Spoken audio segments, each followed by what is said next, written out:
पाकिस्तान सुन्नी तहरीक की जानिब से इस्तकबालिया कैंप लब्बैक या अक्सा मार्च की तैयारियां जारी। हमारे चीफ रिपोर्टर सैयद अब्दुल कदीर शाह के मुताबिक पाकिस्तान सुन्नी तहरीक के सरबराह शादाब रजा कादरी की हिदायत पर औरंगी टाउन 5 नंबर पर लब्बैक या अक्सा मार्च के सिलसिले में एक इस्तकबालिया कैंप कायम किया गया। ये मार्च इंशाअल्लाह 4 मई को मुनक्किद होगा, जिसमें आवाम की बड़ी तादाद की शिरकत मुतवक्के है।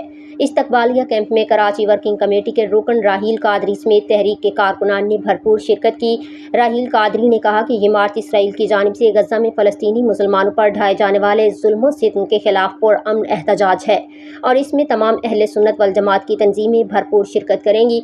उन्होंने मज़ीद कहा कि मार्च के जरिए पाकिस्तानी कौम फ़लस्तीनी अवाम के साथ यकजहती का भरपूर इजहार करेगी और ये मुजाहरा दुनिया को ये पैगाम देगा कि उम्मत मुस्लिमा आज भी एक जिस्म की मानिंद है। इस्तकबालिया कैंप में शरका ने जोश व जज्बे के साथ मार्च को कामयाब बनाने के अज़्म का इजहार किया।